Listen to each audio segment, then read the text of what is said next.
Very good morning all of you. આજે આપણે સંબંધ અને વિધેયના ભાગ 5માં આ ચેપ્ટરનો સૌથી મોસ્ટ ઇમ્પોર્ટન્ટ ટોપિક શીખવા જઈ રહ્યા છીએ. ઓકે, અને એ છે વ્યસ્ત સંપન્ન વિધેય, એટલે કે વ્યસ્ત વિધેય. વ્યસ્ત સંપન્ન એટલે કે જેનો ઇનવર્સ, વ્યસ્ત એટલે ઇનવર્સ, શ્રેણિકમાં આપણે આવ્યું ને ઇનવર્સ, બરોબર છે, વ્યસ્ત શ્રેણિક. એટલે વ્યસ્ત સંપન્ન વિધેય એટલે કે ઇન્વર્ટિબલ, ઇંગ્લિશમાં એને શું કહે છે? ઇન્વર્ટિબલ ફંક્શન, મતલબ કે જેનું વ્યસ્ત મળે, મતલબ જેના વ્યસ્તનું અસ્તિત્વ છે એને વ્યસ્ત સંપન્ન.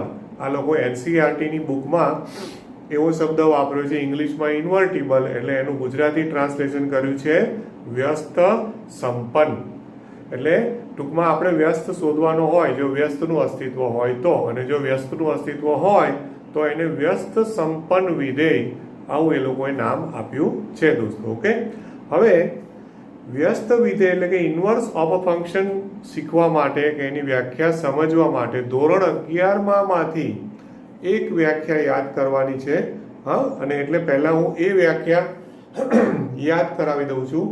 જે બોર્ડ ઉપર મેં ટાઇટલ લખી દીધું છે એ છે સંયોજિત વિધેય અથવા તો વિધેયોનું સંયોજન. વિધેયોનું સંયોજન એટલે કે સંયોજિત વિધેય, કમ્પોઝિટ ફંક્શન. કમ્પોઝિટ ફંક્શન, વિધેયોનું સંયોજન એટલે કે કમ્પોઝિશન ઓફ ફંક્શન્સ. જે રીતે પણ લખવું એ રીતે લખી શકો. હવે એની વ્યાખ્યા શું હતી દોસ્તો, યાદ કરો. અત્યારે તમને અહીંયા એ લોકોએ સમજૂતી આપી છે ને બુકમાં, એનસીઈઆરટીની બુકમાં, તો ત્યાં આ રીતે આપ્યું છે. જો બે વિધેય લીધા છે ને, f from a to b અને g from b to c. હાલની એનસીઈઆરટીની બુકમાં 12મા ધોરણમાં આ રીતે આપેલું છે. હવે એકચ્યુઅલમાં એની ઓરિજિનલ વ્યાખ્યા છે ને એ આવી છે, ધ્યાન આપજો. શું ફરક છે જોજો કે વિધેયો f from a to b, f from a to b અને g from c to d.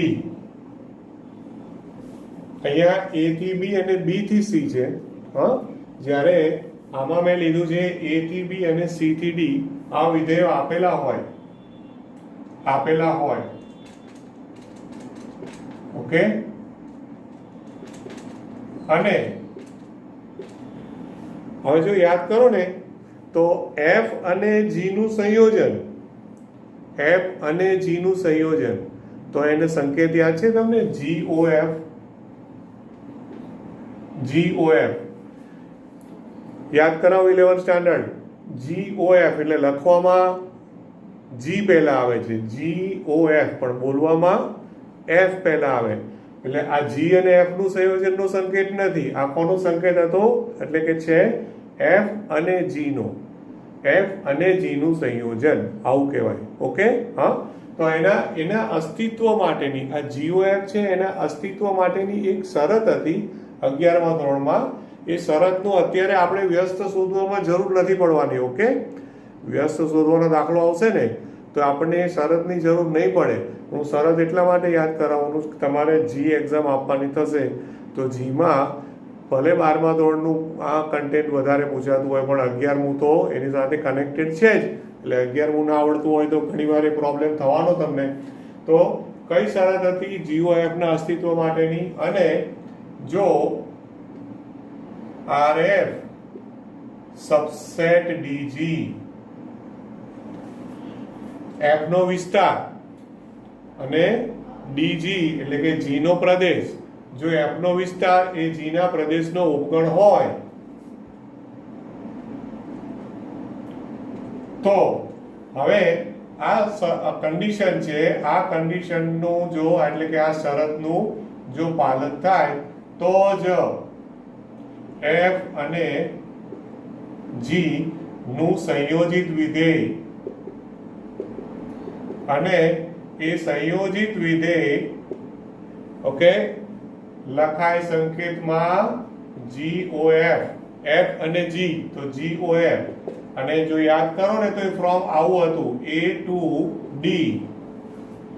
આમાંથી પ્રદેશ લેવાનો, F નો પ્રદેશ અને G નો સહપ્રદેશ. હવે દોસ્તો અહીંયા 12મા ધોરણની બુકમાં કદાચ જો એવું આપ્યું હશે A થી B ને B થી C, તો GOF ફ્રોમ શું આપશે એ લોકો? A to C. એટલે એકચ્યુઅલી આ રીતે લખશો તોય સાચું છે, આ રીતે લખશો તોય સાચું છે, પણ જ્યારે આમાં A થી B ને B થી C લખો ને તો એમાં આ જે કન્ડિશન છે RM સબસેટ DG એ ચેક ના કરવી પડે. આમાં કેમ ના ચેક કરવી પડે? કારણ કે જે F નો જે વિસ્તાર હોય એ બધો G ના પ્રદેશમાં કમ્પલસરી આવવાનો જ છે. કેમ આવવાનો છે? કારણ કે આનો જે સહપ્રદેશ છે B, F નો સહપ્રદેશ B એ G ના પ્રદેશ તરીકે લઈ લીધો છે. એટલે વિસ્તાર હોય એ બધો B માં હોય, F નો વિસ્તાર બધો B માં હોય, તો એ બધા વિસ્તારના ઘટકો આમાં આવવાના જ છે, કારણ કે B અહીંયા પ્રદેશ તરીકે છે G વિધેયના.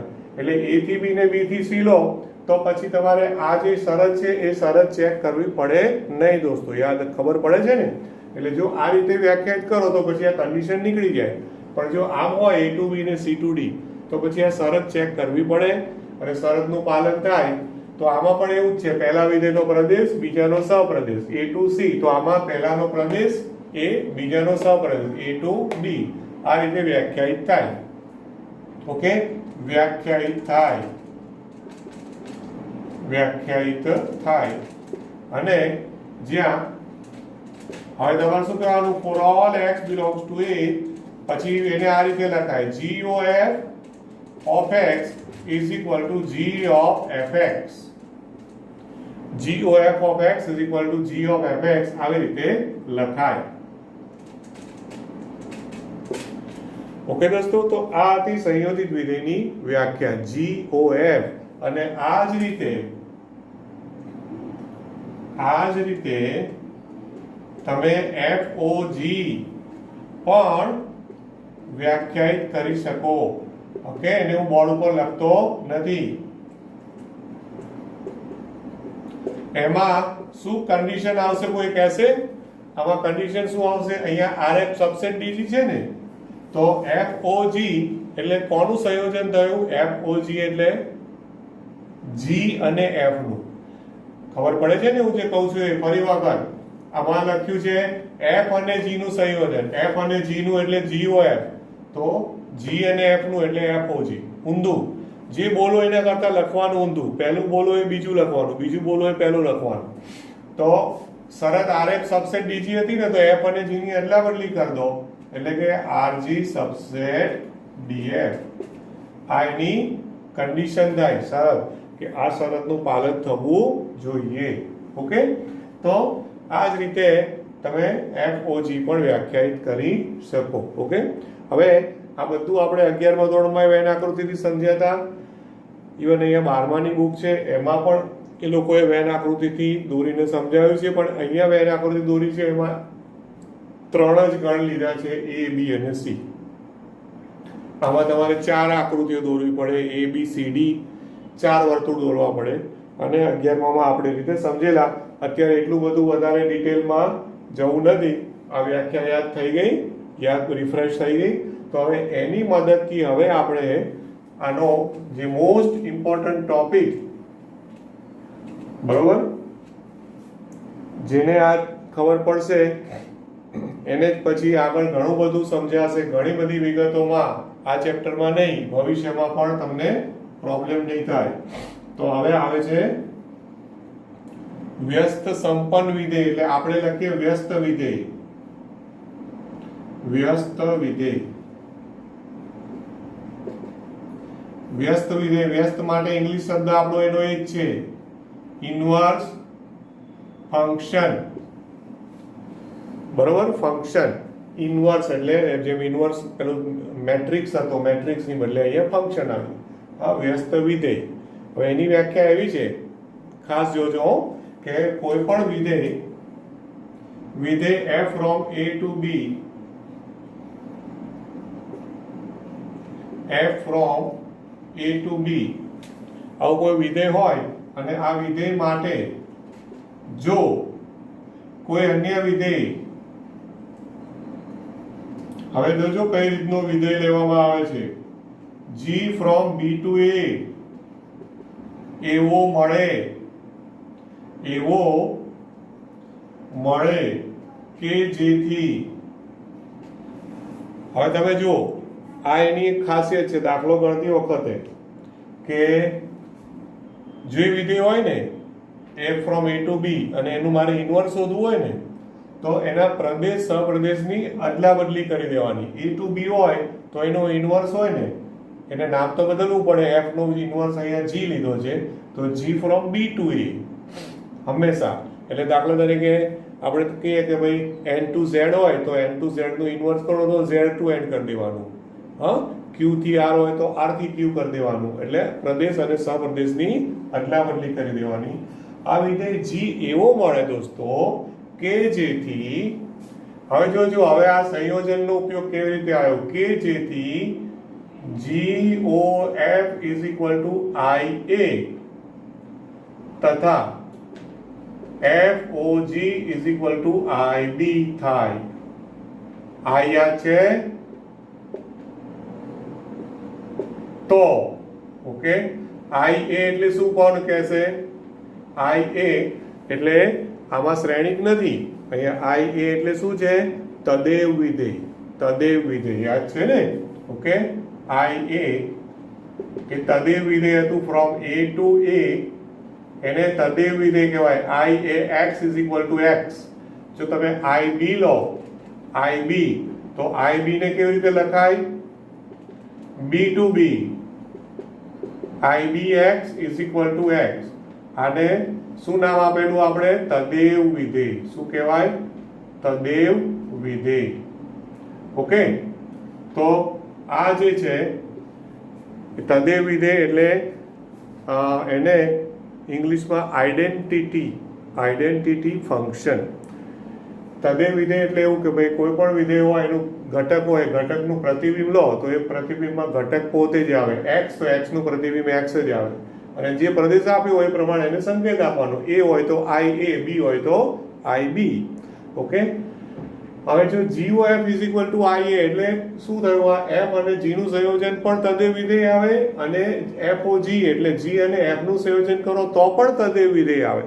તો હવે પાછું યાદ કરો, વાસ્તવિક સંખ્યાઓ હોય ને તો તમે 2 ને 1/2 કરો. 2 ગુણ્યા 1/2 તો 1 આવે ને દોસ્તો. અને એ જ રીતે 1/2 ગુણ્યા 2 કરો તો પણ 1 આવે ને. તો જ્યારે બે સંખ્યાઓનો ગુણાકાર 1 આવ્યો એટલે બે સંખ્યાઓનો ગુણાકાર 1 આવ્યો એનો મતલબ શું થયો કે આ બંને સંખ્યાઓ કેવી છે? એકબીજાની વ્યસ્ત. એવું કહો છો ને, રાઈટ? ગમે તે ક્રમમાં કરો, આન્સર તો 1 આવે જ છે ને ગુણાકાર.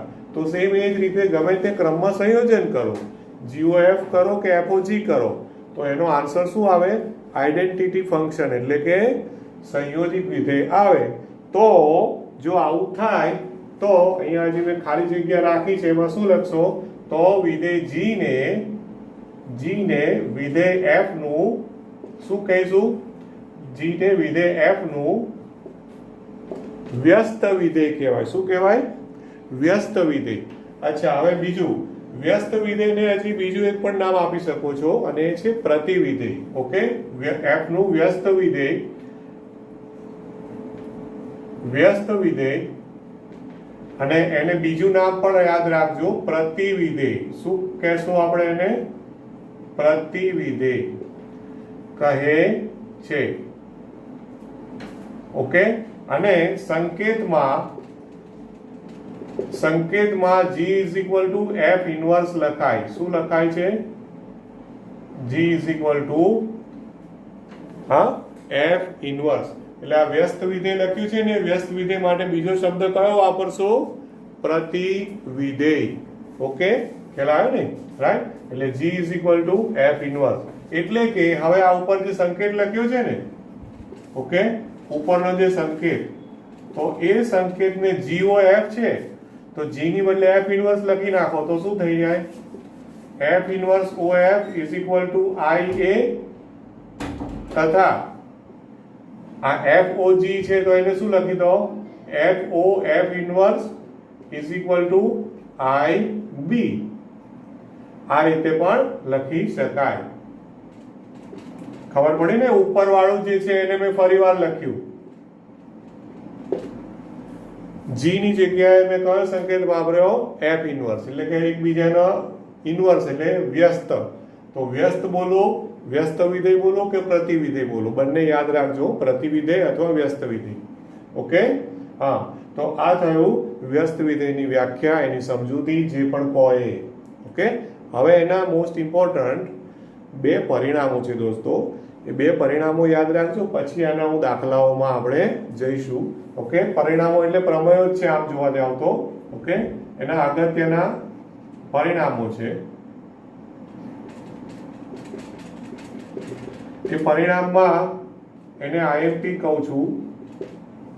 આઈએમપી એટલે એવું નહીં કે એક્ઝામમાં પૂછાવાનું, કારણ કે પ્રમેયો કે પરિણામો છે એક્ઝામમાં પૂછાવાના નથી, પણ એનો ઉપયોગ એ ઇમ્પોર્ટન્ટ છે. ઓકે, એટલે એને પ્રમેય તરીકે લખો કે પરિણામ તરીકે લખો. એમાં પહેલું, ઓકે, કે જો f from a to b નું વ્યસ્તનું અસ્તિત્વ હોય, ના વ્યસ્તનું અસ્તિત્વ હોય, આ યાદ રાખજો, અસ્તિત્વ હોય તો તે અનન્ય હોય. મતલબ શું? અનન્ય જ વ્યસ્ત મળે, એટલે કે પ્રતિવિધેય હંમેશા કેવું મળે? અનન્ય મળે. અનન્ય એટલે શું? એક અને માત્ર એક. એક f હોય તો f ના એક જ ઇન્વર્સ મળે, f ઇન્વર્સ, પછી એનું બીજું કોઈ ઇન્વર્સ મળી શકે નહીં. આ પહેલું પરિણામ છે દોસ્તો. પછી બીજું પરિણામ છે એ મોસ્ટ આઈએમપી તરીકે કહું છું. જૂના આપણા ગુજરાત બોર્ડમાં જ્યારે થિયરી પૂછતા ને, ત્યારે આ પ્રમેય છે ને, એ પ્રમેયને સાબિતી પૂછતા 3 માર્ક્સમાં, કે સાબિત કરો. હવે તમારે સાબિત કરવાનો નથી પૂછવાના, પણ તમને એ પરિણામ તો ખબર હોવી જોઈએ કે કોઈ પણ વિધેય વ્યસ્ત સંપન્ન ક્યારે કહેવાય. વ્યસ્ત સંપન્ન આવો શબ્દ વાપરે છે એ લોકો. વ્યસ્ત સંપન્ન એટલે કે જેના વ્યસ્ત એટલે કે પ્રતિવિધેયનું અસ્તિત્વ હોય. ઓકે, જો વિધેય f from a to b, હવે જોજો આના આગળના લેક્ચરનું આખું સ્વાધ્યાય 1.2 ના કે જે આપણે દાખલાઓ ગણ્યા ને, હવે તમને ખબર પડશે કે કેમ ઇમ્પોર્ટન્ટ છે. કે જો વિધેય f from a to b એક અને વ્યાપ્ત હોય, શું આવ્યું? એક અને વ્યાપ્ત હોય તો અને તો જ, એને હું લખું છું ડબલ ઇમ્પ્લાઇઝ. ડબલ ઇમ્પ્લાઇઝ નો મતલબ શું? તો અને તો જ તેનું ઇન્વર્સ મળે. મતલબ વિધેય f કેવું હોય? વ્યસ્ત સંપન્ન હોય. વિધેય f આવું એ લોકોએ લખ્યું છે, વ્યસ્ત સંપન્ન હોય. એટલે એને બીજી રીતે લખવું હોય તો વ્યસ્ત સંપન્ન એટલે શું? એટલે કે f inverse from b to a, f inverse from b to a નું અસ્તિત્વ હોય. મળેનો મતલબ નું અસ્તિત્વ હોય. તો ક્યારે f ઇન્વર્સ મળે દોસ્તો? f ઇન્વર્સ જો a to b વિધેય હોય, પણ એ વિધેય કેવું હોવું જોઈએ? એક અને વ્યાપ્ત. એટલે હવે તમને ખબર પડશે કે પેલા સ્વાધ્યાયમાં આપણે જે 5-7 દાખલાઓ ગણ્યા ને, અને સ્વાધ્યાય મેં તમને ઇમ્પોર્ટન્ટ કહ્યું છે, એનું રીઝન હવે તમને ખ્યાલ આવશે. કે તમને એવો પ્રશ્ન પૂછવામાં આવે કે ભાઈ આ રકમ આપી છે, રકમ આ વિધેયનું વ્યસ્ત સંપન્ન છે, ચકાસો. તો તમારે શું કરવું પડે? વિધેયને ચકાસો એટલે તમારે ચેક કરવું પડે કે વિધેય એક છે કે નહીં, વ્યાપ્ત છે કે નહીં. બંને ચકાસવા પડે, અને પછી તમે કહી શકશો જો એક અને વ્યાપ્ત હોય તો તમારે શું કહી દેવાનું? કે વ્યસ્ત સંપન્ન છે, મતલબ કે તેના પ્રતિવિધેયનું અસ્તિત્વ છે. અને ઘણીવાર એવું કહેશે કે જો વ્યસ્ત સંપન્ન હોય તો તેનું પ્રતિવિધેય શોધો, એનું ઇન્વર્સ શોધો. તો પછી એનું ઇન્વર્સ શોધવું પડે. એ ઇન્વર્સ કેવી રીતે શોધાય છે એ પછી હમણાં હું દાખલો ગણીશ ને, દાખલો ગણીએ ને એ વખતે હું તમને કહીશ. એટલે અત્યારે એ વ્યસ્ત કેવી રીતે શોધાય છે એ આપણે સીધો દાખલાઓની જે ગણતરી કરીશું ને એમાં આપણે જોઈશું. ઓકે, એટલે આમ તો મેઇન આ બે પરિણામો છે. પછી એક ત્રીજું પરિણામ પણ કદાચ ક્યાંક કામ લાગે એટલે સાથે સાથે આપી દઉં છું. બે વિધેય આપ્યા હોય ને f અને g, તો શ્રેણિકમાં છે એવું જ અહીંયા છે. શ્રેણિક જેવું જ GOF નું આખાનો inverse is equal to F inverse OG inverse. શ્રેણિકમાં આવું કોઈ પરિણામ યાદ આવે છે દોસ્તો? હા, શ્રેણિકમાં આવું રિઝલ્ટ છે ને? શું હતું? બે શ્રેણિક હોય, ચોરસ શ્રેણિક, તો AB આખાનો ઇન્વર્સ, તો AB whole inverse is equal to B inverse A inverse છે ને શ્રેણિકમાં. સેમ લોજિક, સેમ વસ્તુ વિધેયમાં પણ આવે છે. GOF whole inverse is equal to અહીંયા અદલા બદલી કરી દેવાની F ઇન્વર્સ OG ઇન્વર્સ. ખ્યાલ આવે છે? તો આ પણ એક અગત્યનું પરિણામ છે. ક્યારેક કોઈ મોટા દાખલામાં એવું કે આવું રકમ આપીને કે આવું ચકાસો, જો આવું ચકાસવાનું કે ને તો મરી ગયા સમજી લેજો. કારણ કે કેટલું લાંબુ થાય વિચારો. GOF શોધો, એનું ઇન્વર્સ શોધો, એને પરિણામ 1 આપો. F ઇન્વર્સ શોધો, G ઇન્વર્સ શોધો, પછી બંનેનું સંયોજન કરો, એને પરિણામ 2 આપો. 1 અને 2 પરિણામ બંને કેવા આવવા જોઈએ? સરખા. હા, જો એમાં કોઈ વિચિત્ર દાખલો આવી ગયો ને તો એટલું બધું લાંબુ પડશે ને. ઓકે, પણ મોસ્ટલી એવું જનરલી જો આ ચકાસવાનો દાખલો આવે ને તો રકમ સરળ આપે જેથી ફટાફટ થાય એવું પાછું ખરું. પણ MCQમાં આવે તો જો તમને આ પ્રમેય ખબર હોય તો તમારું કામ સરળ થઈ જાય. ફટાફટ સીધો ઉપયોગ કરી અને તમે કંઈ પણ પ્રશ્નનો જવાબ આપી શકો. બોલો, આટલું ક્લિયર થાય છે? આમાં કોઈને કોઈ ડાઉટ ખરો? ઓકે, તો આવે છે ને આની અંદર વિધેય, સંબંધ અને વિધેય. તો વિધેય ટોપિકની જેટલી પણ થિયરી હતી ને એ આપણી લગભગ આમાં પૂરી થાય છે. હવે બીજો એક આમાં ટોપિક છે એ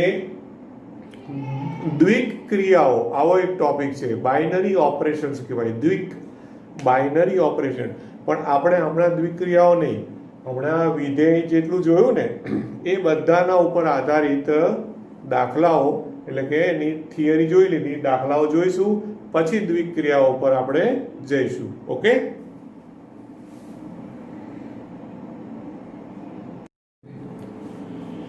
ચાલો હવે આપણે દાખલાઓમાં જઈશું.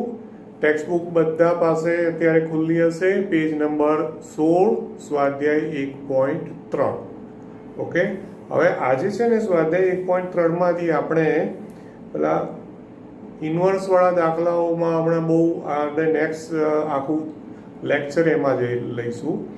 અત્યારે હું એમાં શરૂઆતમાં તમે જોશો ને તો બધા સંયોજિત વિધેયના દાખલાઓ આપ્યા છે. GOF, FOG શોધવાના ને એ બધા. Okay, right.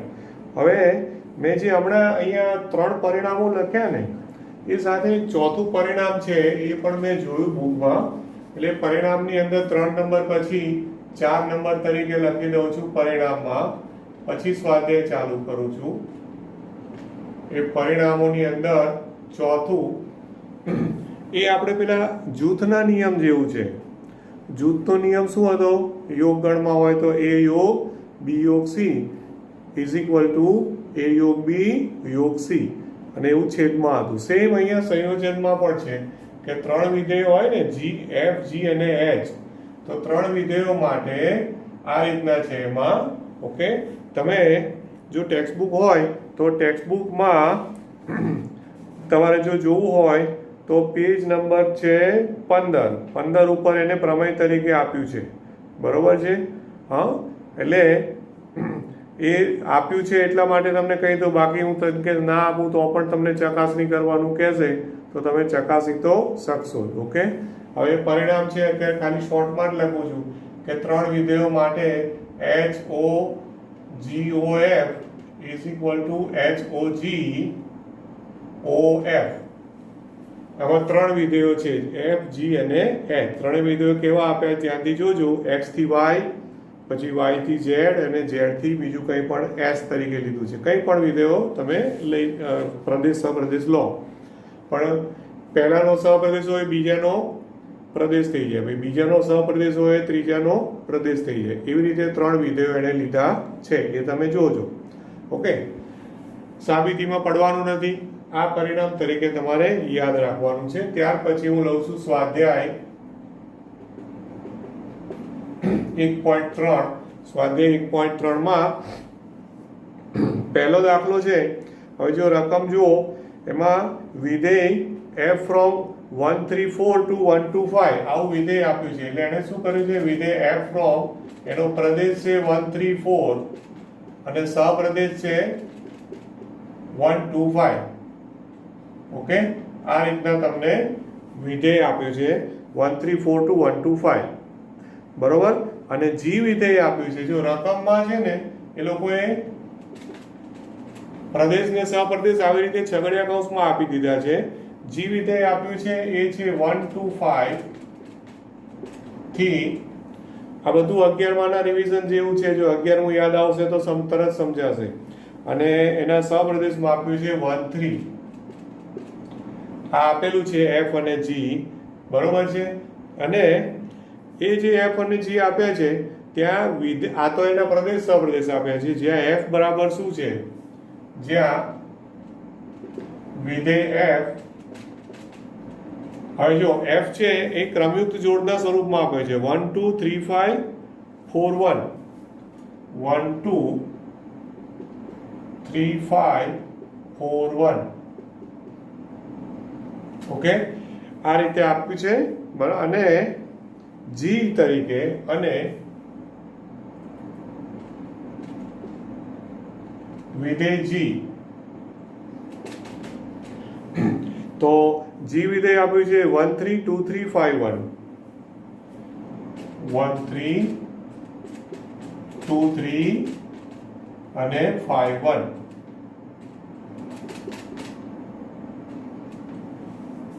ઓકે તો એને પ્રશ્ન પૂછ્યો છે આ રીતના જે f અને g વ્યાખ્યાયિત હોય તો GOF શોધો આ બધું આપેલું છે આ બધું આપેલું છે અને GOF શોધો આવું કહે છે ઓકે હવે 11મા ધોરણમાં ઓલરેડી આપણે સ્કૂલમાં ભણેલા હો તમે લોકો તમને યાદ કરાવી દઉં કે આ જે ક્રમયુક્ત જોડ લખ્યું છે એમાં 1 2 3 5 4 1 નો અર્થ શું છે એકનું પ્રતિબિંબ 2 છે પછી એ જ રીતે બીજું વિચારો તો શું થશે 3 નું પ્રતિબિંબ 5 છે ત્યાર પછી 4 નું પ્રતિબિંબ 1 છે અને પ્રતિબિંબમાં શું લેવાનું f લેવાનું બરોબર છે તો આ જે 1 આ 2 છે એ 2 ને બીજી રીતે લખવું હોય તો 2 ને શું લખાય 2 ને બીજી રીતે લખવું હોય તો કોનું પ્રતિબિંબ છે 1 નું પ્રતિબિંબ 2 છે એટલે 2 એટલે f of 1 કહેવાય કે નહીં 2 એટલે f of 1 કહેવાય ને પછી આ 5 શું છે 5 3 નું પ્રતિબિંબ છે એટલે 5 એ શું થશે f of 3 હા ધ્યાન આપજો પછી આ 1 શું છે 4 નું પ્રતિબિંબ એટલે f of 4 f of 4 equal to 1 પછી અહીંયા આ 3 શું છે આ 3 શું છે તો 1 નું પ્રતિબિંબ પણ g છે એટલે g of 1 આને શું કહેવાય g of 1 કહેવાય બરોબર છે રાઈટ પછી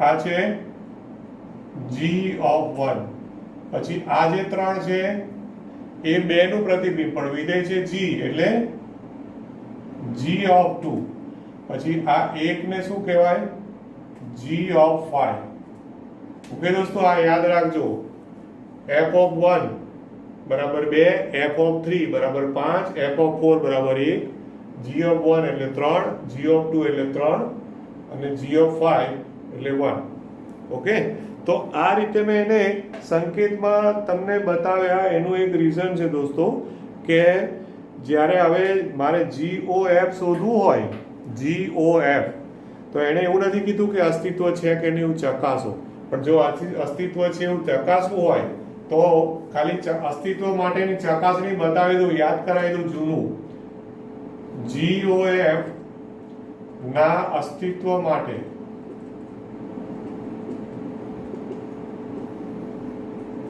ઓકે એક્ઝામમાં તમારે ચેક કરવાનું રહેશે નહીં કારણ કે છે જ નહીં તો એ લોકો એવું કહે શું કે ખબર છે GOF શોધો જો અસ્તિત્વ ધરાવે તો આવું પૂછે તો તમારે કમ્પલસરી ચેક કરવું પડે નહીં તો શોધી કાઢવાનું ડાયરેક્ટ પણ હું અત્યારે બતાવી દઉં છું એટલે તમને પૂછે એ રીતે તો પણ ખબર પડી જાય. તો GOF ના અસ્તિત્વ માટે તમારે શું કરવાનું? RF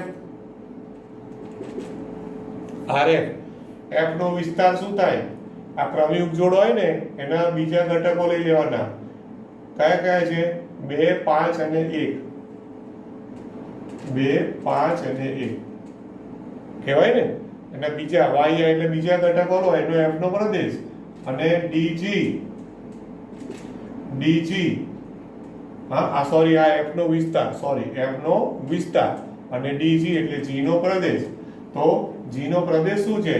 આ રહ્યો G નો પ્રદેશ 1, 2, 5. તો આ છે 2, 5, 1, આ છે 1, 2, 5.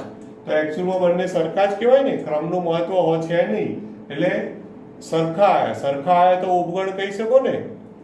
સરખું આવે, સમાન આવે તો ઉપગણ કહેવાય. એનો મતલબ શું થયો કે RF સબસેટ DG છે એવું કહી શકો તમે. સમાન છે એટલે ઉપગણ કહી શકાય. બરોબર છે? હા. અને માટે GOF નું અસ્તિત્વ છે. બરોબર ને? અચ્છા, હવે GOF ફ્રોમ શું મળે ખબર છે? F અને G નું સંયોજન GOF. તો F નો પ્રદેશ લખવાનો. F નો પ્રદેશ એટલે GOF ફ્રોમ. તો F નો પ્રદેશ છે 1, 3, 4. બરોબર? F નો પ્રદેશ અને G નો સહપ્રદેશ એટલે G નો સહપ્રદેશ છે 1 અને 3. ઓકે, એટલે GOF લખવાનું આવે તો શું કરવાનું? F નો પ્રદેશ 2 G હોય બીજું વિધેય G. F અને G નું F નો પ્રદેશ G નો સહપ્રદેશ એટલે F નો પ્રદેશ G નો સહપ્રદેશ. આવી રીતે વિધેય વ્યાખ્યાયિત થાય. નું અસ્તિત્વ છે.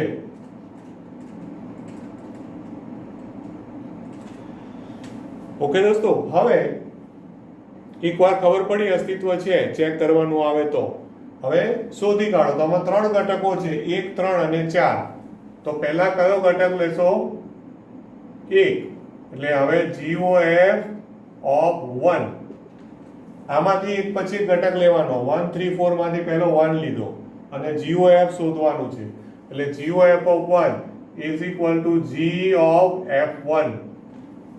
આવું કહેવાય ને, G of F1. હવે મેં અહીંયા એટલા માટે જ લખેલું છે. F of 1 નું મૂલ્ય કેટલું છે? 2. એટલે અહીંયા લખો is equal to G of 2. બરોબર? હવે G of 2 નું મૂલ્ય કેટલું છે? 3. G of 2 કેટલા છે? 3. એટલે is equal to 3. તો ટૂંકમાં GOF of 1 બરાબર શું આવ્યું? 3 આવ્યું. એવી જ રીતે હવે બીજો ઘટક કયો લો? 3.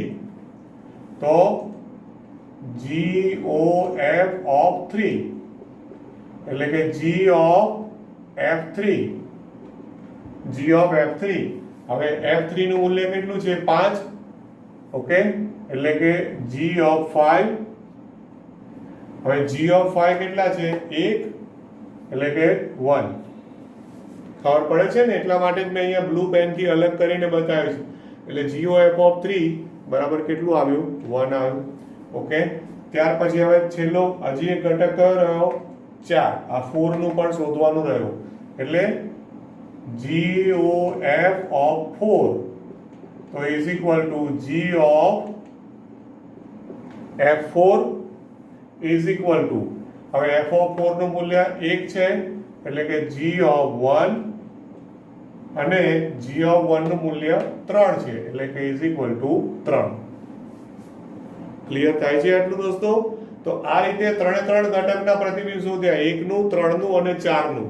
હવે જે પણ પ્રતિબિંબ મળ્યા ને એ પ્રમાણે ક્રમયુગ જોડ બનાવી દો. એટલે આમ તમારો આન્સર થયો GOF બરાબર, હવે છગડીયા કૌંસમાં 1 નું પ્રતિબિંબ 3 આવ્યું એટલે કે 1, 3. પછી 3 નું 1 આવ્યું એટલે 3, 1 અને 4 નું 3 આવ્યું એટલે 4, 3. આ થયો આન્સર. આ 11મા ધોરણનું એક જાતનું રિવિઝન છે એવું યાદ કરજો. ભૂલી ગયા હો તો આખું નવેસરથી, કારણ કે આમાં આપ્યા છે એટલે આ ટાઈપના દાખલા પૂછવાના શક્યતાઓ ખરી. ક્લિયર થાય છે એટલું?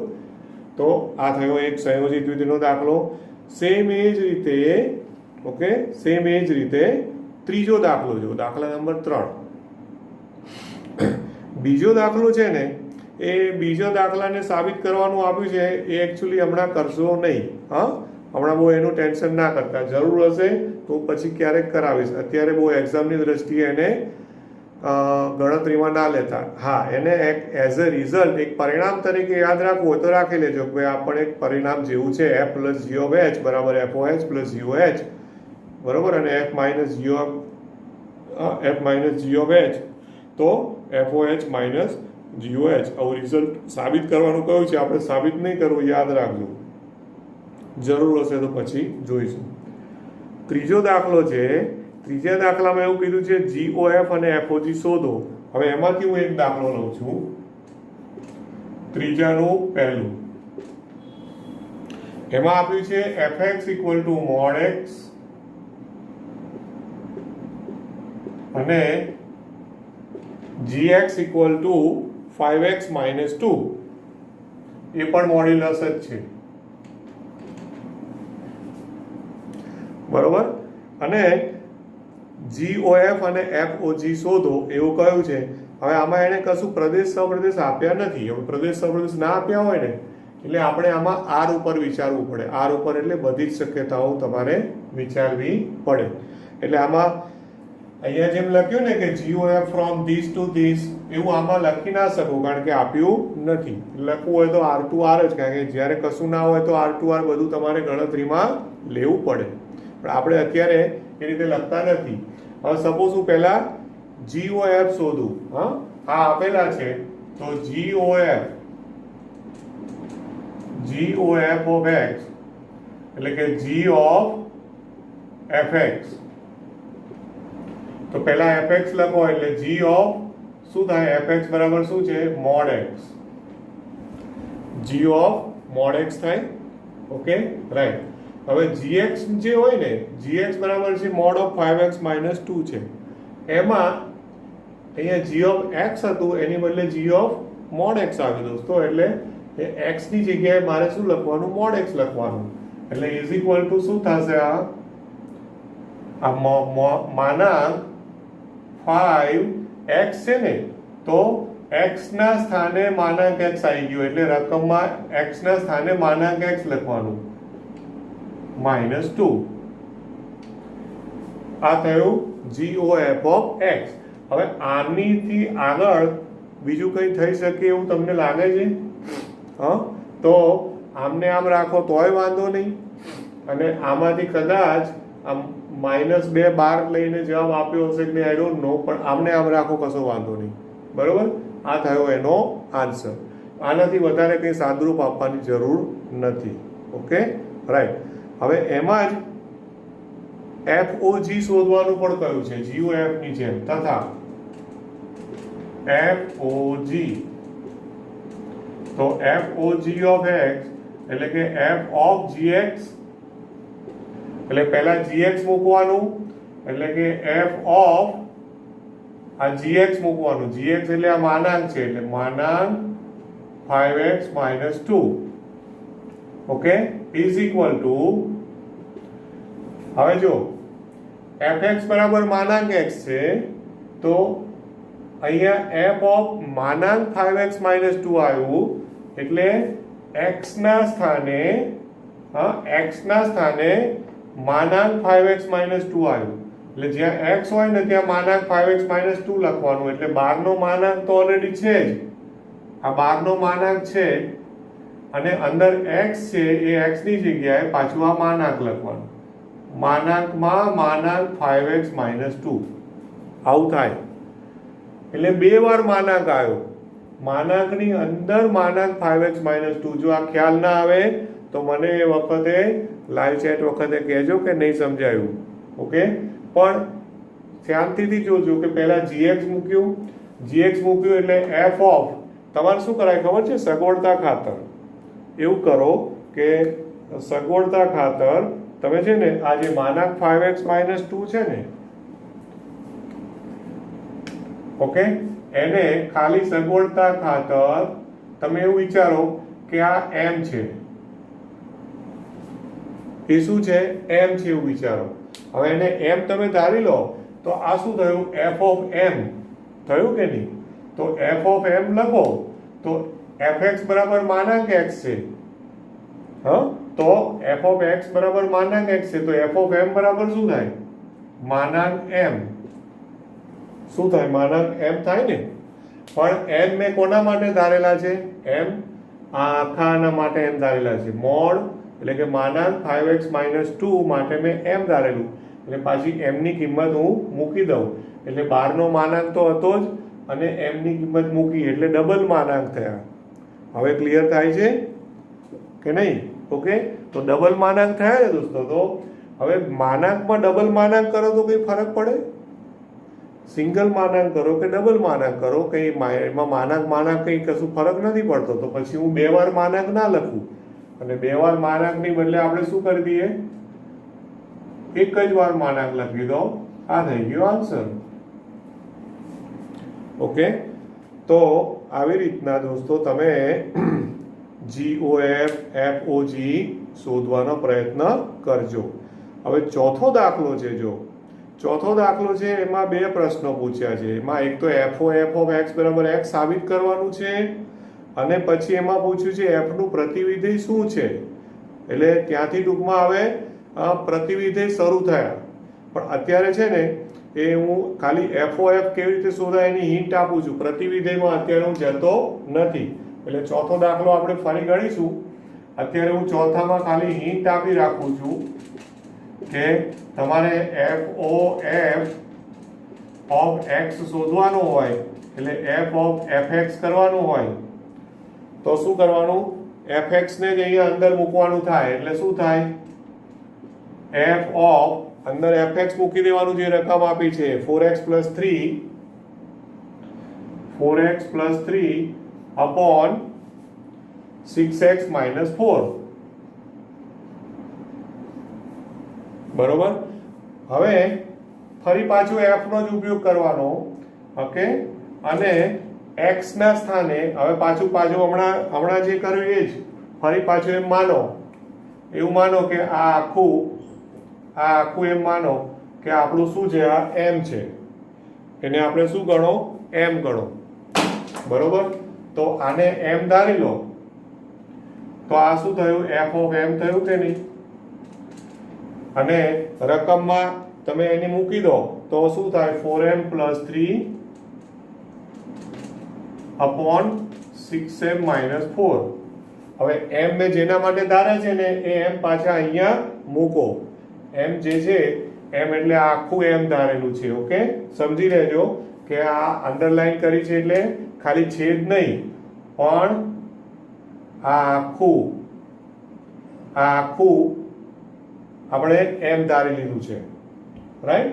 એટલે આખું m અહીંયા મૂકી દેવાનું અને આખું m અહીંયા મૂકશો ને અને સાદુરૂપ આપશો એટલે એનો આન્સર છે ને x જ આવશે. ખાલી જે જોઈએ છે એ જ આવશે. સાબિત કરો કે કયું છે એટલે ઓટોમેટિક જે સાબિત કરવાનું કયું છે ને એ જ આવશે.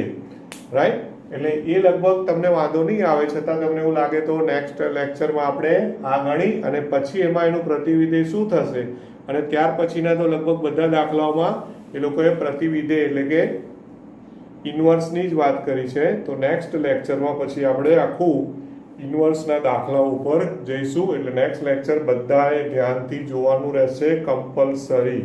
Okay, right. સો 1.3 જો ગણવું હોય તો શરૂઆતના 3-4 દાખલા સુધી પ્રયત્ન કરજો. આગળના દાખલા ફાવે તો ઠીક છે, બાકી આપણે ગણવાના છીએ. Okay, have a nice day. Thank you very much.